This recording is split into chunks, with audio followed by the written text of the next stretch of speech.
So guys बहुत लोग मुझसे पूछ रहे थे कि आखिर टूरिस्ट वीज़ा के लिए कौन-कौन से डॉक्यूमेंट्स लगते हैं? यदि आप फ़ॉरेन जाना चाहते हो, एक्सप्लोर करना चाहते हो, घूमना चाहते हो, मज़े लेना चाहते हो, तो उसके लिए आपको 2 डॉक्यूमेंट्स रिक्वायर्ड होंगे। पहला है पासपोर्ट जिसकी सहायता से आप देश छोड़ सकते हो, दूसरा है वीज़ा जिसकी सहायता से आप उस देश में एंट्री ले सकते हो।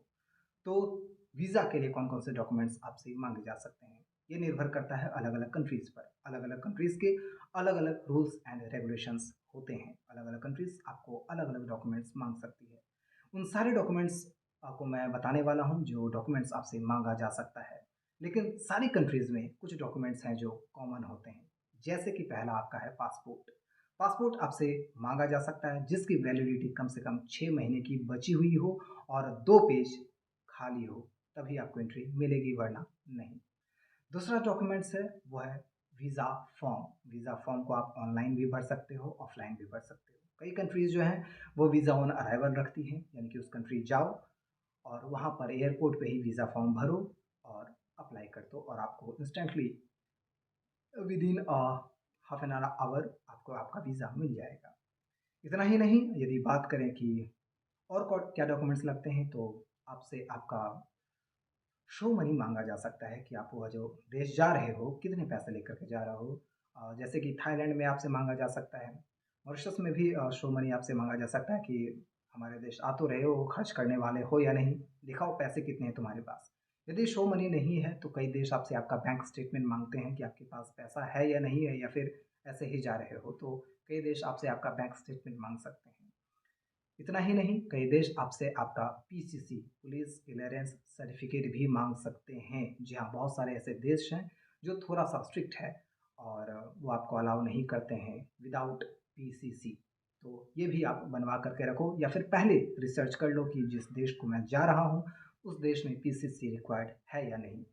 कई देश आपसे आपका हेल्थ इंश्योरेंस माँग सकते हैं कि आप जा तो रहे हो, हेल्थ इंश्योरेंस आपके पास है या नहीं? क्यों हमारे देश में बीमार पड़ गए तो फिर दिक्कत हो जाएगी, आपको इलाज करवाने के लिए पैसे कहाँ से होंगे? तो आप इंश्योरेंस ले लो, इंश्योरेंस कंपनी आपको पैसे देगी और इंश्योरेंस इंडिया से नहीं बल्कि उसी देश का लेना होगा जिस देश को आप जा रहे हो। कई बार कई देश आपसे आपका हेल्थ सर्टिफिकेट भी माँग सकते हैं कि भैया आ तो रहे हो, आपको कोई बीमारी तो नहीं है, कोई नई बीमारी लेकर के तो नहीं आ रहे हो ना हमारे देश, वरना तुम बीमारी लेकर के आओगे, बीमारियाँ फैला दोगे, चले जाओगे, फिर हमारा पूरा देश बीमार हो जाएगा। इसलिए कई देश आपसे आपका हेल्थ सर्टिफिकेट भी माँगते हैं।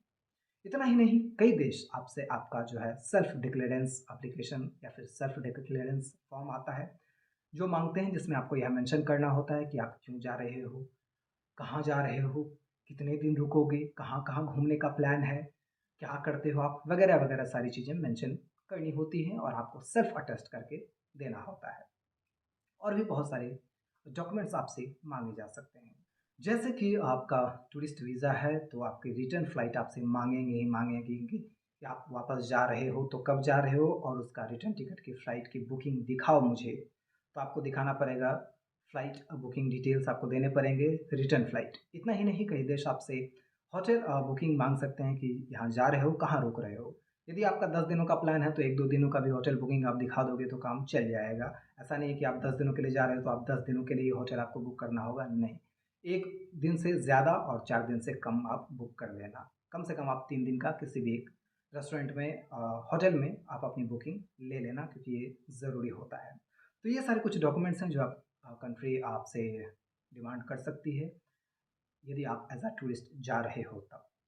बाकी आपका कोई भी प्रश्न हो तो मुझे कमेंट में ज़रूर पूछें, मैं पूरी तरीके से डेडिकेटेड वीडियो बना कर के आपको रिप्लाई करूँगा। आज के लिए इतना ही, गुड बाय।